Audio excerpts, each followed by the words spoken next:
Selamat siang Bapak Ibu semuanya. Mohon maaf mohon izin Bapak Kepala Sekolah untuk saya saat ini berdiri di hadapan Bapak dan di hadapan teman-teman sejawat. Mohon maaf mengganggu waktu panjenengan semuanya. Pada siang hari ini saya akan membawakan salah satu tugas saya, tugas akhir di modul 1.4, modul 1, yaitu diseminasi budaya positif keyakinan kelas modul 1.4. Banyak saya berdiri di sini bukan berarti kok saya lebih dari panjenengan semuanya, tetapi di sini saya sebagai salah satu guru penggerak CGP angkatan 7, saya mendapatkan tambahan ilmu yang kewajiban saya itu menularkan kepada praktisi pendidikan yang ada di lingkungan sekolah. Saat ini bukan berarti kok saya lebih pandai, tidak, tetapi saya ingin membuka mindset kita tentang hal-hal baru yang juga baru saja saya terima pada pembelajaran pendidikan guru penggerak. Saya tergerak, menggerakkan, dan kita sama-sama menggerakkan lingkungan di sekitar kita untuk hal-hal yang baru ini. Akan saya mulai. Di modul 1 ini saya belajar tentang filosofi Ki Hajar Dewantara, nilai dan peran guru penggerak, visi guru penggerak, dan budaya positif. Tugas saya di sini merangkum semua materi di modul 1 dan poinnya ada di budaya positif yang akan kita kembangkan bersama-sama agar sekolah kita menjadi lebih maju lagi. Filosofi pemikiran Ki Hajar Dewantara, ada beberapa hal yang di sini saya ingin tularkan pada rekan-rekan semua, yaitu yang pertama, tujuan pendidikan menurut Ki Hajar Dewantara, yaitu menuntut segala kodrat yang ada pada anak-anak agar mereka dapat mencapai keselamatan dan kebahagiaan yang setinggi-tingginya, baik sebagai manusia maupun sebagai anggota masyarakat. Peran pendidik menurut Ki Hajar Dewantara adalah seperti petani atau tukang kebun, dan anak-anak itu seperti biji tumbuhan yang disemai dan ditanam oleh bapak tani atau pak tukang kebun di lahan yang telah disediakan. Peran pendidik membentuk peradaban. Pendidikan adalah tempat persemaian benih-benih kebudayaan dalam masyarakat. Ki Hajar Dewantara memiliki keyakinan bahwa untuk menciptakan manusia Indonesia yang beradab, maka pendidikan menjadi salah satu kunci utama untuk mencapainya. Sedangkan peran pendidik yaitu sebagai pamong dalam memberikan tuntunan dan arahan agar murid tidak kehilangan arah dan membahayakan dirinya. Nilai dan peran guru penggerak di sini, nilai guru penggerak itu ada yang pertama berpihak pada murid, mandiri, inovatif, kolaboratif, dan reflektif. Sedangkan peran guru penggerak yaitu pemimpin pembelajaran, coach bagi guru lain, mendorong kolaborasi, menggerakkan komunitas praktisi seperti ini, dan student agency. Untuk materi selanjutnya di modul 1 itu menyusun visi guru penggerak. Untuk menyusun visi ini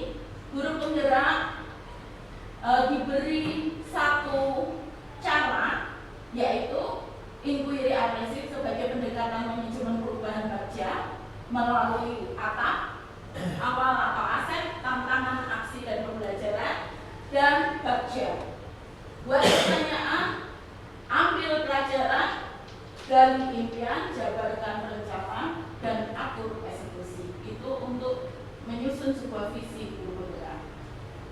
Nah, saat ini kita akan belajar tentang budaya positif.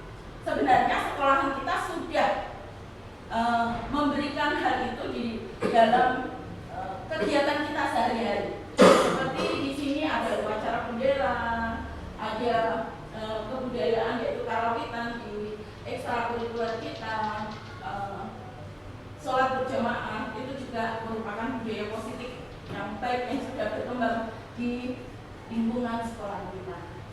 Sekolah diibaratkan sebagai tanah tempat bercocok tanam, sehingga seorang guru perlu mengusahakan agar sekolah menjadi sebuah lingkungan yang menyenangkan, aman, nyaman untuk bertumbuh, serta dapat menjaga dan melindungi setiap murid dari hal-hal yang kurang bermanfaat atau bahkan mengganggu perkembangan potensi murid tersebut.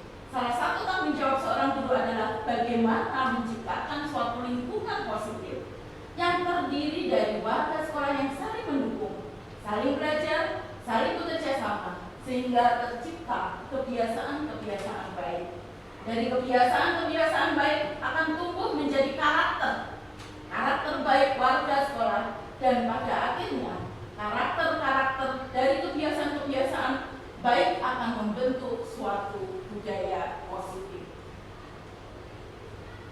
Budaya positif yang akan kita pelajari atau yang akan saya sosialisasikan saat ini ada 6 tahapan, yaitu disiplin positif dan nilai-nilai kebajikan universal, teori motivasi, hukuman dan penghargaan, serta restitusi, keyakinan kelas, kebutuhan dasar manusia dan dunia berkualitas, restitusi, 5 posisi kontrol guru, dan restitusi segitiga restitusi.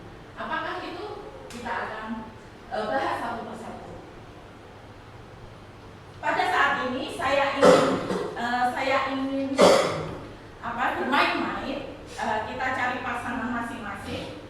Satu orang menggenggam tangannya dan satu orang lagi membujuk agar tangannya itu bisa mau terbuka. Boleh berpasang-pasangan. Jadi satu orang menggenggam seolah-olah dia membawa sesuatu di genggaman tangannya itu yang paling berharga yang dia miliki, dan yang satunya membujuk agar mau membuka. Coba kira-kira kalau kita dibujuk sedemikian rupa, kira-kira kita mau nggak kita membuka itu tangan? Ada yang mau? Ada yang tidak barangkali? Ya. Nah, kenapa hal itu terjadi? Siapakah sesungguhnya yang memegang kontrol? Ketika saya memegang tangan, siapa yang memegang kontrol? Mau membuka atau tetap menutup? Siapa?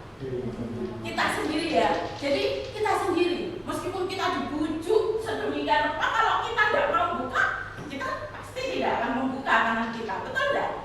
Iya, seperti itu.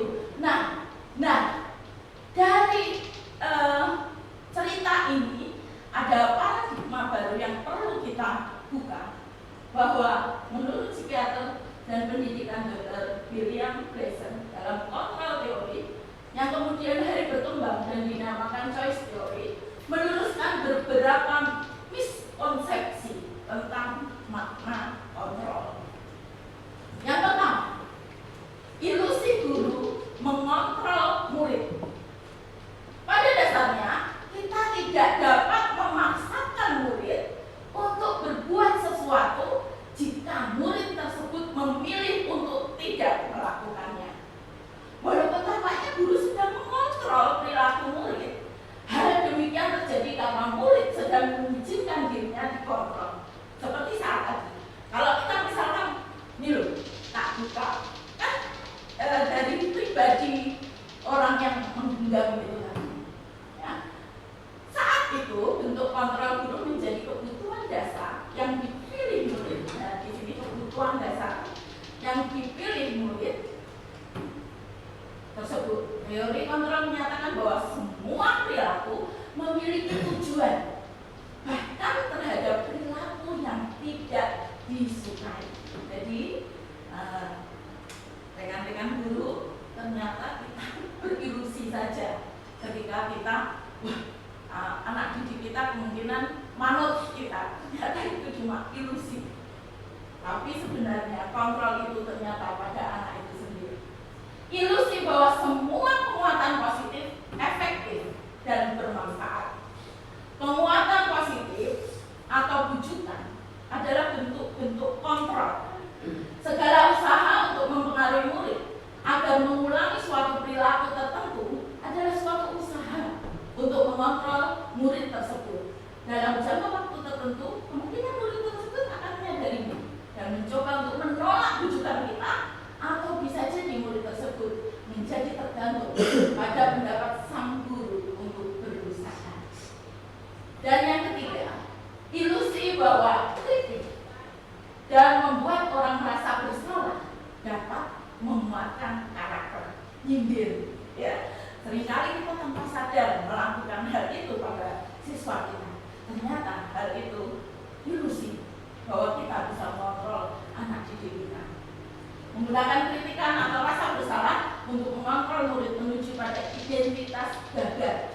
Mereka belajar untuk merasa buruk tentang diri mereka. Mereka mengembangkan dialog diri yang negatif. Kadang-kadang sulit bagi guru untuk mengidentifikasi bahwa mereka sedang melakukan perilaku itu, karena seringkali guru cukup menggunakan suara halus untuk menyampaikan pesan negatif. Ya, satu ilmu baru bagi kita. Saya pun masih seringkali seperti ini. Jadi kita bersama-sama untuk belajar, ya, bagaimana seharusnya kita bertindak untuk murid-murid kita. Yang keempat, ilusi bahwa orang dewasa memiliki hak untuk memaksa. Banyak orang dewasa yang percaya bahwa mereka memiliki tanggung jawab untuk membuat murid-murid berbuat hal-hal tertentu. Apapun yang dilakukan dapat diterima selama ada sebuah kemajuan berdasarkan sebuah pengukuran kinerja. Pada saat ini pula, orang dewasa akan menyadari bahwa perilaku memaksa tidak akan efektif untuk jangka waktu panjang, dan sebuah hubungan permusuhan akan terbentuk. Jadi ilusi kalau kita memiliki hak untuk memaksa. Jadi sebenarnya murid kita itu adalah subjek. Kita biarkan murid kita untuk mengekspresikan diri dan kita tinggal menuntunnya, seperti filsafat kinerja dewasa. Teori positif dan teori kontrol. Bagaimana seseorang bisa berubah dari paradigma stimulus respon kepada pendekatan teori kontrol? Stephen R. Covey mengatakan bahwa apabila kita ingin membuat kemajuan perlahan, sedikit-sedikit ubahlah sikap atau perilaku Anda. Namun bila kita ingin memperbaiki cara-cara utama kita, maka kita perlu mengubah kerangka acuan kita. Ubahlah bagaimana Anda melihat dunia, ubahlah bagaimana Anda berpikir tentang manusia, ubahlah paradigma Anda, skema pemahaman dan penjelasan aspek-aspek tertentu tentang realitas. Mindset kita yang diubah. Disiplin positif yang dikemukakan oleh Ki Hajar Dewantara maupun General Concern, di mana kedua pakar pendidikan mengartikan disiplin sebagai bentuk kontrol diri, yaitu belajar untuk mengontrol diri agar dapat mencapai suatu tujuan mulia. Nah, ini berhubungan dengan nilai-nilai kebajikan. Nilai-nilai kebajikan itu apa? Sifat-sifat positif manusia yang merupakan tujuan mulia yang ingin dicapai setiap individu. Sebagai pendidik, tujuan kita adalah menciptakan anak-anak yang memiliki disiplin diri sehingga mereka bisa berperilaku dengan mengacu pada nilai-nilai kebajikan universal dan memiliki motivasi intrinsik, motivasi dari dalam, bukan dari luar. Bukan didorong oleh kita hanya menuntun, tapi dalam diri anak itu. Ya, apa saja kebajikan universal di sini banyak sekali. Ada di dalam profil pelajar Pancasila, dukungan mandiri, benar krisis, berbhinneka global, bergotong royong kreatif, ada banyak sekali di sini. Nah, ini cukup bisa saya share tentang ke teman-teman apa saja yang bisa untuk kita angkat sebagai keyakinan di kelas kita. Hal-hal yang positif apa yang bisa kita angkat untuk anak didik kita. Ya, misalkan permisi, mengucapkan kata permisi, menghormati satu dengan yang lainnya, memberikan salam seperti itu, kepedulian, bekerja sama, ya, tanggung jawab, kesabaran, keteguhan hati, ya, banyak sekali.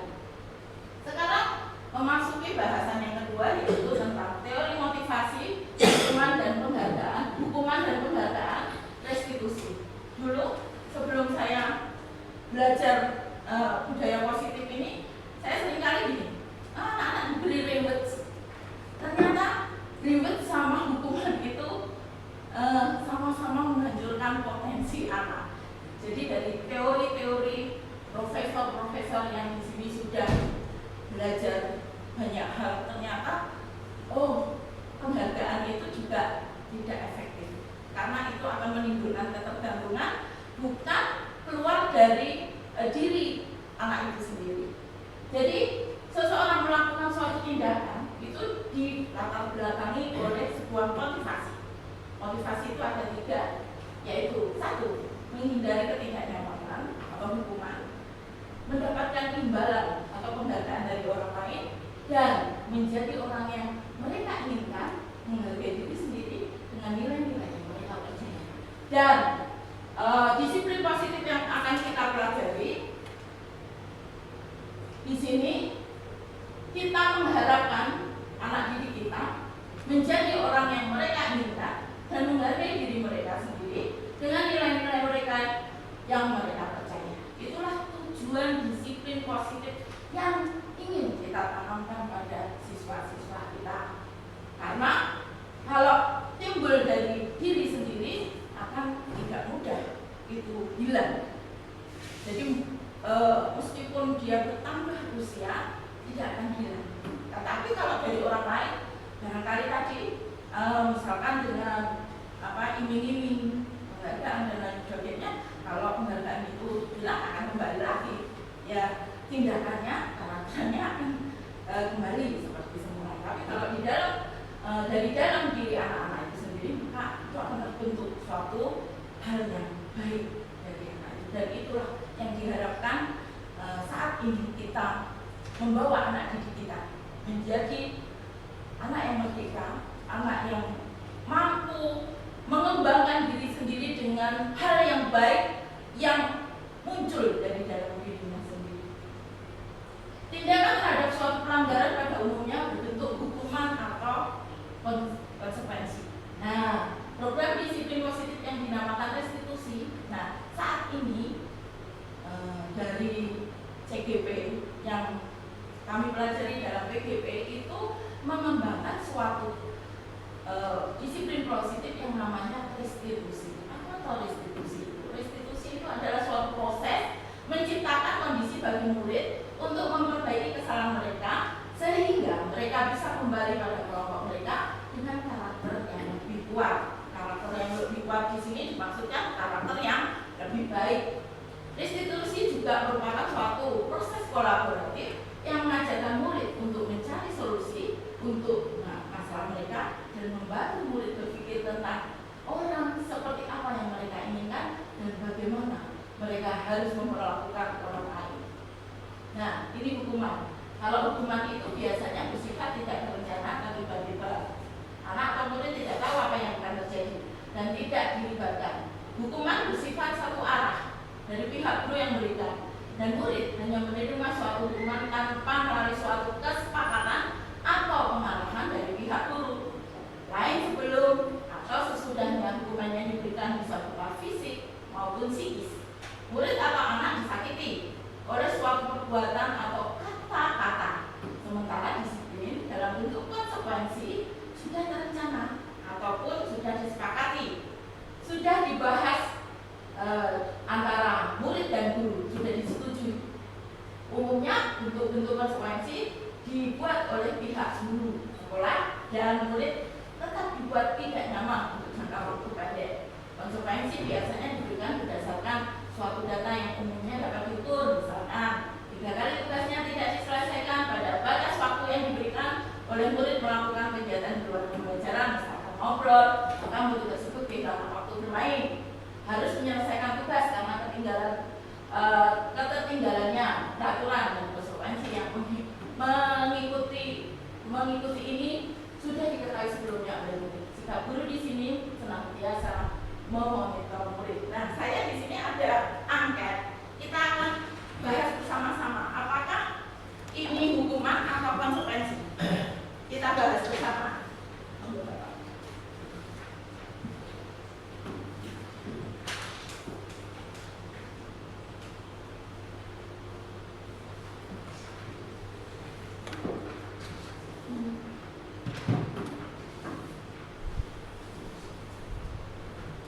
Baik, itu ada beberapa hal ya.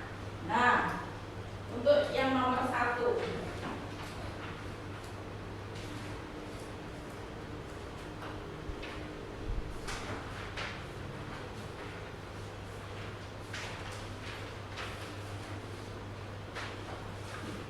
ya, mencatat 100 kali di dalam buku kalimat saya tidak akan terlambat lagi karena keterlambatan ke sekolah itu hukuman atau konsekuensi. Oke, hukuman betul. Yang kedua, lari mengelilingi lapangan basket 2 kali karena terlambat hadir di sekolah. Konsekuensi. Terlambat hadir. Jadi konsekuensi karena terlambat hadir, maka konsekuensinya mengelilingi. Nah, terus yang ketiga, membersihkan coretan yang dibuat di meja tulis. Konsekuensi, ya. Murid diminta untuk push up 15 kali karena tidak menggunakan masker ke sekolah. Hukuman, betul. Menggantikan kertas. Tugas teman yang telah dicoret. Konsekuensi, betul. Berjemur di lapangan basket pukul 12 siang. Hukuman, betul. Murid diminta bertelanjang kaki sepanjang hari karena tidak menggunakan sepatu warna hitam. Hukuman, iya, hukuman. Berdiri di depan kelas sambil mengangkat kaki 1 karena tidak bisa menjawab pertanyaan. Hukuman. Membersihkan tumpahan air di meja tulis karena konsekuensi, betul. Kehilangan 10 menit jam istirahat untuk mengerjakan tugas, konsekuensi, betul. Duduk di bangku di pinggir lapangan pada jam istirahat, tidak diizinkan bermain oleh guru piket karena mencederai teman saat bermain di lapangan.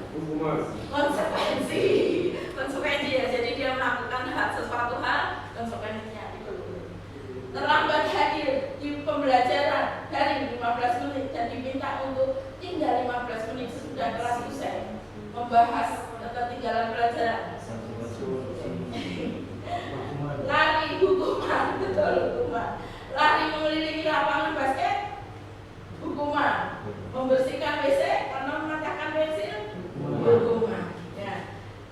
Baik, kita sudah bisa membedakan konsekuensi dan hukuman. Jadi kalau konsekuensi itu sudah ada kesepakatan. Jadi kalau kamu mencoret-coret, kamu itu ya membersihkan lagi. Kan sudah ada istilahnya, sudah ada kesepakatan antara guru dan murid. Tapi kalau hukuman biasanya langsung gurunya langsung gurunya yang menjatuhkan vonis, kamu harus ini ya. Sering kali kita masih melakukan hal tersebut, benar nggak? Benar nggak? Sering kali. Saat ini pun saya juga masih melakukan hal tersebut. Kenapa ini LCD?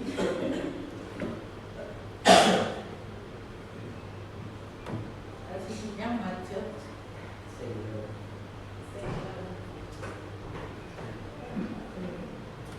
Ya, terima kasih.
penghargaan itu efektif jika kita menginginkan seseorang melakukan sesuatu yang kita inginkan dalam jangka waktu pendek. Jika kita menggunakan penghargaan lagi dan lagi, maka orang tersebut akan tergantung, akan bergantung. Kalau tidak ada penghargaan, tidak mau, males, tidak ada hadiah, tidak ada rewards, benar tidak? Jadi tergantung anak-anak. Tidak ada motivasi dari dalam diri anak itu untuk mau berkembang, mau membuka potensinya. Ya, jadi tergantung. Ya. Serta kehilangan motivasi dari dana. Jika kita mendapatkan penghargaan untuk melakukan sesuatu yang baik, maka selain kita senantiasa berharap mendapatkan penghargaan tersebut lagi, kita pun menjadi tidak menyadari tindakan baik yang kita lakukan. Kita tidak menyadari. Ya karena tertutup itu penghargaan itu. Ya, padahal seharusnya itu baik, jadi tidak menyadari hal itu. Penghargaan itu tidak efektif karena suatu penghargaan adalah suatu benda atau peristiwa yang diinginkan, yang dibuat dengan persyaratan. Hanya jika Anda melakukan hal ini, maka Anda akan mendapatkan penghargaan yang diinginkan. Kalau tidak, ya tidak. Jika saya mengharapkan suatu penghargaan dan tidak mendapatkannya, maka saya akan kecewa dan berkecil hati. Serta kemungkinan lain kali saya tidak akan berusaha sekeras sebelumnya.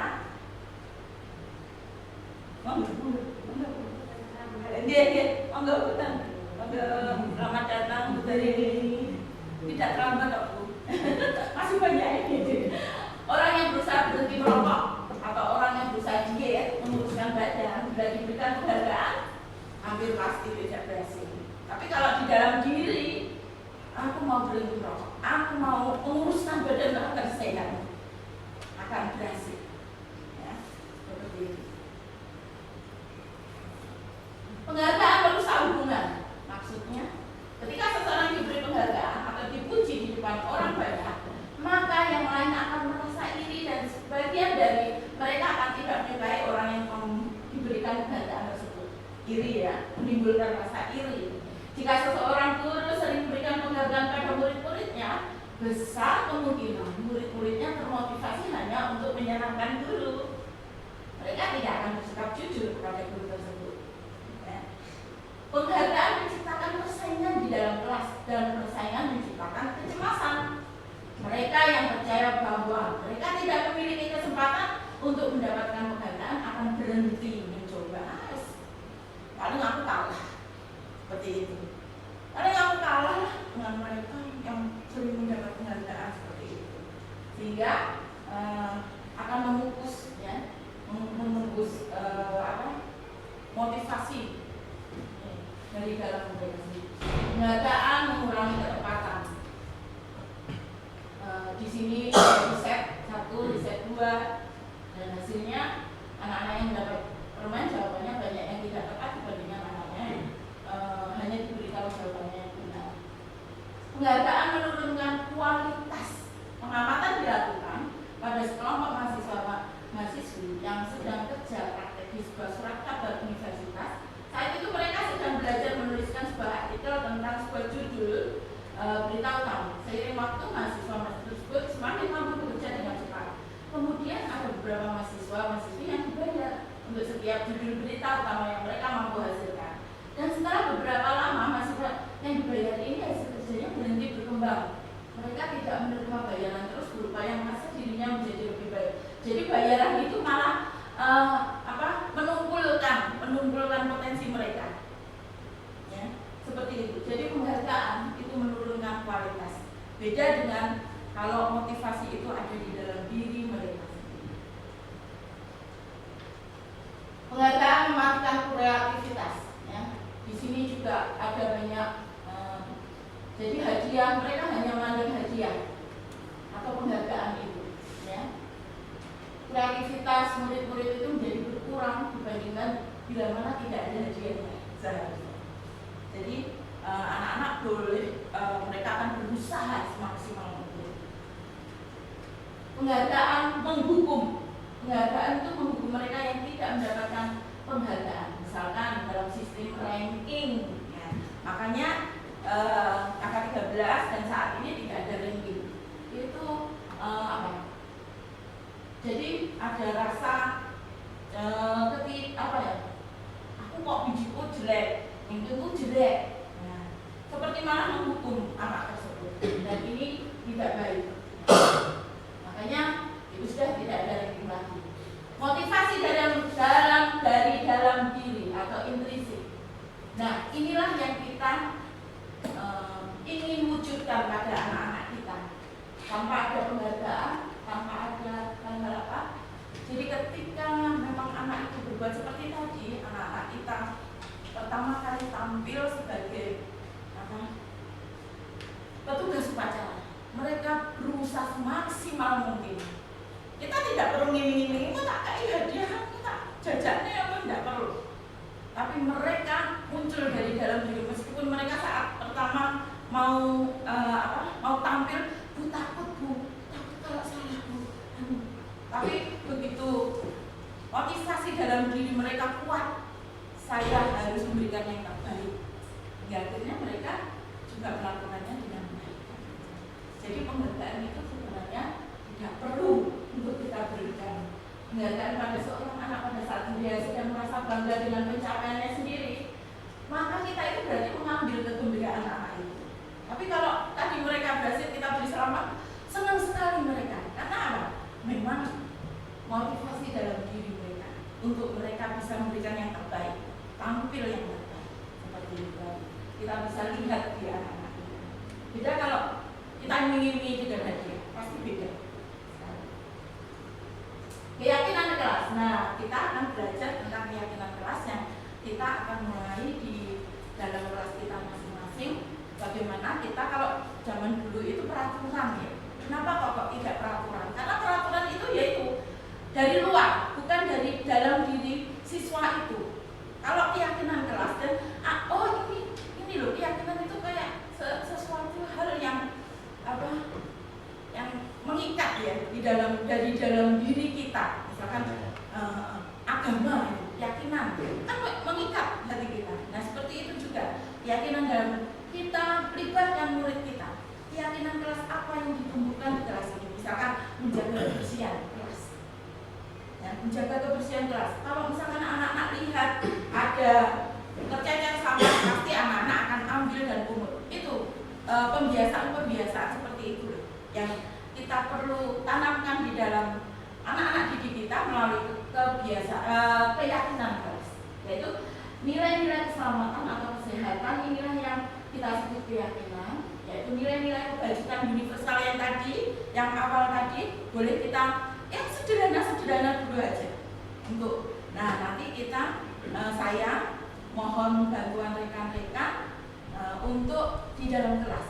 Ya, apa itu mengajak anak-anak kita masing-masing kelas ya sesuai dengan kelasnya untuk memberikan keyakinan kelas agar kelas kita menjadi kondusif, agar kelas kita menjadi lebih baik lagi. Jadi bukan peraturan kelas tapi keyakinan kelas yang kita buat agar anak itu termotivasi dari dalam diri mereka untuk bisa melakukan dan menjadi pembiasaan hingga akhirnya menjadi karakter mereka sampai dibawa mereka sampai dewasa, sampai lulus dari SD Pondok Praja dan sampai akhirnya nanti dia tua berkeluarga dan ditularkan ke anak-anak mereka. Nah, itulah yang ingin kita buat untuk anak-anak didik kita. Keyakinan kelas yang menjadi budaya-budaya positif yang kita kembangkan di sekolah ini. Nah, tadi ada beberapa hal anak-anak yang melakukan kesalahan itu karena ada kebutuhan dasar dari anak-anak didik kita yang tidak terpenuhi. Kebutuhan dasar itu apa saja? Yaitu bertahan hidup, ada kasih sayang dan rasa diterima, kebebasan, kesenangan, dan penguasaan diri. Nah, ini banyak sekali. Jadi seluruh tindakan manusia itu memiliki tujuan tertentu. Ketika kita mendapatkan apa yang kita inginkan, sebetulnya saat itu kita sudah terpenuhi barangkali satu atau beberapa dari kebutuhan dasar kita itu. Tapi kalau kita melakukan hal yang negatif, biasanya ada salah satu dari kebutuhan dasar itu yang tidak terpenuhi pada anak didik kita. Nah, apa jeli untuk melihat, oh bocah ini kok senengannya ganggu, usil, apa ya? Nah di sini ada contoh-contohnya, tapi tidak perlu saya bahas, nanti bisa kita baca bersama-sama ya. Ada kebutuhan bertahan hidup ini, misalkan dalam kasus Doni, Doni ditanya oleh ibu Anda karena ia merasa lapar dan orang tua tidak membawakannya bekal makan siang. Jadi apa ini tadi? Ada kebutuhan dasar bertahan hidup, survival, ya. Jadi dia nyuri bekal temannya. Ternyata ada kebutuhan bertahan hidup yang belum terpenuhi oleh anak itu. Terus rasa kasih sayang dan rasa diterima, ya. Nah ini hubungannya ini dengan sosial, ya, kebutuhan sosial diterima dalam suatu kelompok, ya, bisa keluarga, bisa pasangan hidup, teman kerja, ya. Misalkan di sini mengambil bekal, ya, melaporkan tindakan memberitahukan pada orang tuanya sehingga orang tuanya memperhatikan kebutuhan dasar yang belum terpenuhi anak ini adalah kebutuhan kasih sayang, dan dia mengganggu temannya mengambil bekalnya atau hal-hal yang merasa senang temannya, jadi memperhatikan dia. Alasannya mengambil bekal temannya karena dia merasa senang temannya, jadi memperhatikan dia. Oh delik nih bekal misalnya. Nah seperti itu. Penguasaan, kebutuhan pengakuan dan kemampuan. Kebebasan, kebutuhan akan pilihan. Dan kesenangan. Semua orang senantiasa memenuhi kebutuhan dasarnya dengan berbagai cara. Nah, untuk mendapatkan kebutuhan ini ada yang cara positif, ada cara yang melanggar peraturan atau melakukan hal-hal yang tidak sesuai dengan nilai kebajikan. Nah, anak-anak kita, seorang murid yang tidak begitu berhasil secara akademik, mungkin ada kebutuhan dasarnya tadi yang tidak terpenuhi. Nah, kita lah yang berusaha memenuhi agar mereka bisa memenuhi kebutuhan dasarnya dan bisa mengatur orang lain, ya. Tidak menyakiti secara fisik. Sebagai guru kita dapat melibatkannya dalam kegiatan yang memberikan peluang murid tersebut untuk membuat pencapaian yang berarti. Nah, sekarang posisi kontrol dulu. Ada 5 di sini pembuku, membuat merasa bersalah, teman, pemantau, dan manajer. Ini kita dari tadi saya terus yang bicara, saya berikan satu film di sini untuk kita lihat.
Posisi pemukul biasanya berbicara dengan nada tinggi, menghadut, menunjuk-nunjuk, menyakiti, dan menyindir.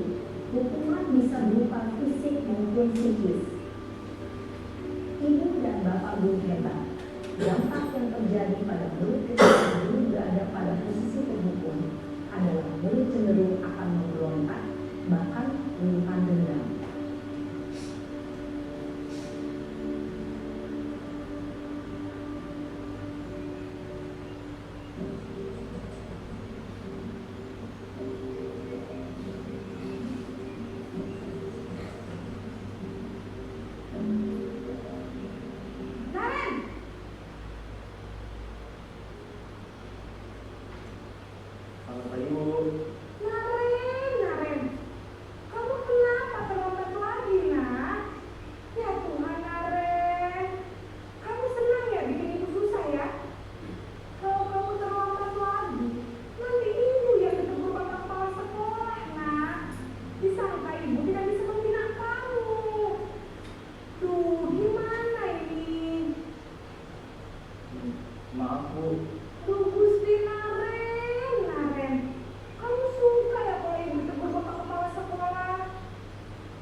Posisi pembuat rasa bersalah berbicara dengan nada tenang, cenderung lembut, namun kata-kata yang diutarakan membuat murid merasa menjadi orang yang gagal, memandang buruk dirinya sendiri, merasa tidak berharga, dan tidak sanggup membahagiakan orang lain. Ketika guru mengambil posisi pembuat rasa bersalah, murid akan menganggap dirinya yang bersalah dan ia akan menyimpan emosi negatif tersebut di dalam dirinya.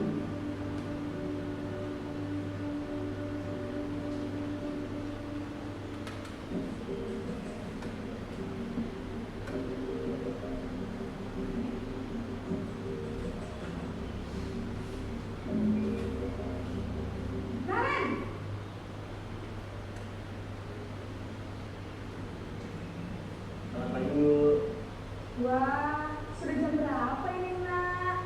Terlambat lagi ya, sayang? Iya, Bu. Habis ibu saya lupa bangunkan saya, Bu. Kamu malah menyalahkan ibu kamu. Kamu bukannya anak yang larinya paling kencang. Kok terlambat sih?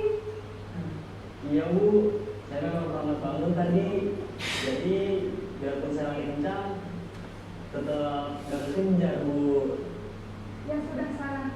Nanti lain kali larinya lebih kencang lagi ya. Biar gak terlambat lagi. Bikin seneng ibu. Demi ibu. Bisa kan? Bisa lah, Bu. Ya sudah sana masuk kelas. Ibu beresin urusan absen kamu. Kamu ini ada-ada saja. Dalam posisi teman, guru berbicara dengan nada suara ramah, akrab, cenderung bersenda gurau untuk menjaga suasana tetap santai.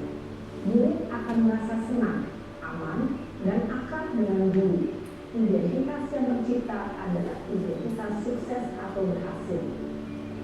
Namun, perlu diingat, karena ini masih dorongan eksternal, maka ada faktor ketergantungan dari murid kepada orang tertentu.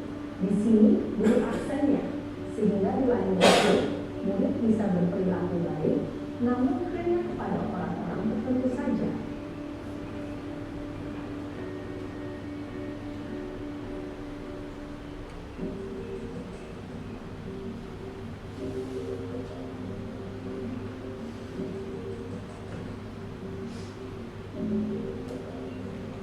Naren!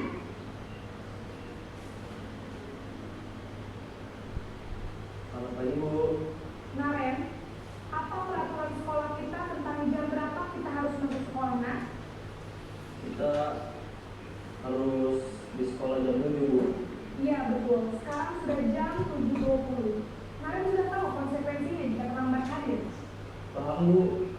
saya harus tinggal kelas pas jam istirahat selama 20 menit. Iya benar, konsekuensinya demikian. Jadi nanti jam 9.30 pas istirahat, kamu harus tinggal di kelas, kerjakan tugas tambahan untuk ketertinggalan kamu, ya? Baik Bu. Posisi pemantau mengandalkan penghitungan atau data untuk mengontrol murid. Guru mengarahkan murid berdasarkan peraturan dan konsekuensi. Seorang pemantau menunjukkan bahasa tubuh dan ekspresi wajah yang datar dan cenderung formal.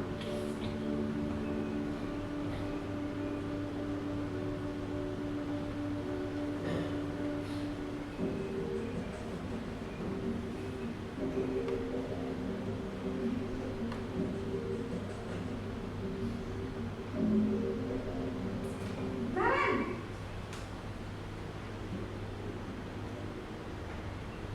Selamat pagi Bu. Selamat pagi, Naren. Maaf Bu, saya terlambat. Iya, sekolah masuknya jam 7, sekarang sudah jam 7.20. Jadi sekarang bagaimana ini, Naren?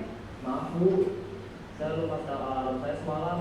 Baiklah, menurut kamu, keyakinan sekolah yang mana yang perlu kamu tingkatkan? Menghargai diri sendiri dan orang lain mungkin ya Bu. Setuju. Jadi, apakah Naren meyakini prinsip saling menghormati tersebut? Iya Bu, saya meyakininya. Apakah Naren bersedia memperbaiki masalah keterlambatan ini? Bersedia Bu. Bagaimana kamu akan memperbaiki masalah keterlambatan ini? Saya akan coba untuk tidak lupa menyetel alarm saya Bu. Baik, kalau Naren lupa menyetel alarm di rumah, ada orang yang kira-kira bisa bantu mengingatkan tidak? Ada Bu, kakak saya, Kak Emma. Ada lagi selain Kak Emma? Selain Kak Emma, ada ibu saya. Baik, jadi yang mengingatkan Naren adalah Kak Emma dan ibu kamu ya? Kira-kira akan mulai setel alarm kapan nih, Naren? Setelah pulang sekolah, akan segera saya lakukan. Baik, jadi Naren akan setel alarm untuk bangun besok pagi dan akan diingatkan oleh kakak dan ibu dan Naren ya. Ada lagi yang mungkin perlu dilakukan Naren agar tidak terlambat bangun lagi. Tidak ada Bu. Baik Naren, terima kasih untuk kerjasama kamu. Sekarang kamu perlu kembali ke kelas untuk belajar. Baik Bu, terima kasih. Posisi manajer adalah posisi kontrol yang disarankan untuk membimbing murid memiliki sikap disiplin yang positif, yaitu murid yang mandiri, bertanggung jawab, dan dapat memecahkan masalah. Tujuan dari posisi ini adalah agar murid dapat berefleksi atas tindakannya. Guru akan dengan tulus memberikan pertanyaan-pertanyaan bermakna, sehingga membuat murid dapat belajar dari kesalahannya dan mencari sebuah solusi untuk menyelesaikannya. Ibu dan bapak guru hebat, setelah mengamati adegan kelima posisi kontrol tadi, Cukup ya, teman-teman. Baik, selama ini kita kira-kira di posisi mana? Kita selama ini kira-kira di posisi mana? Mantap sekali. Kalau manajer saya plus ya. Kita kemungkinan saya sendiri aja kemungkinan masih penghitung. Ya bisa terkadang teman bisa. Tapi untuk ke manajer masih banyak hal yang perlu saya lakukan. Dan saudara-saudara, teman-teman sejawat, kita diharapkan menjadi posisi kita manajer tadi. Ya, posisi manajer ini kita menjadikan anak kita itu subjek. Jadi anak kita ajak untuk bicara bila melakukan kesalahan atau melanggar keyakinan kelas ataupun keyakinan sekolah yang sudah kita budayakan, dan anak itu akan berusaha mencari jalan keluar agar anak itu akhirnya bisa menemukan sesuatu yang sesuai dengan keyakinan kelas itu, keyakinan kelas ataupun keyakinan sekolah. Dan terkadang saya pun kemarin ditanya oleh teman-teman rekan yang penghukum, masih penghukum, apalagi untuk teman-teman CGP yang di menengah atas, SMK, banyak masih yang penghukum. Nah, kita akan belajar bersama-sama di posisi manajer, di mana guru berbuat sesuatu bersama dengan murid, mempersilahkan murid untuk mempertanggungjawabkan perilakunya, mendukung murid agar dapat menemukan solusi mereka sendiri. Kita akan sama-sama belajar. Nah, yang terakhir teman-teman, yaitu kita menyelesaikan permasalahan yang kita hadapi dengan siswa-siswa kita dengan segitiga restitusi, memposisikan diri kita sebagai manajer. Yang pertama apa? Validasi tindakan yang salah, menstabilkan identitas, validasi yang salah, dan menanyakan keyakinan. Nah, di sini misalkan menstabilkan identitas, kita membuat diri kita sama dengan anak kita yang melakukan kesalahan itu.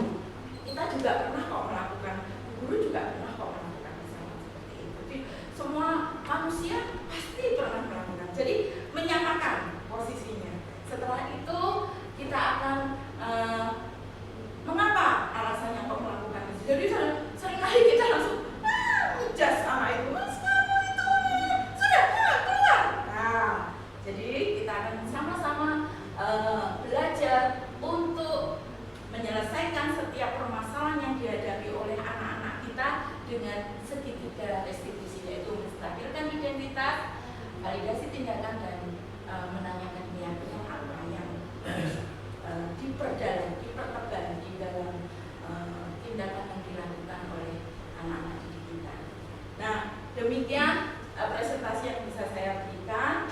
Saya membuka tanya jawab. Monggo kita akan sama-sama membahas. Semoga tidak ada. Kalau ada nanti kita belajar bersama-sama lagi. Baik. Ada tidak? Oh, kalau tidak ada, terima kasih. Demikian sosialisasi yang saya bawakan untuk keyakinan kelas. Semoga apa yang kita pelajari hari ini bisa membuat kita sama-sama tergerak, bergerak, dan menggerakkan. Terima kasih.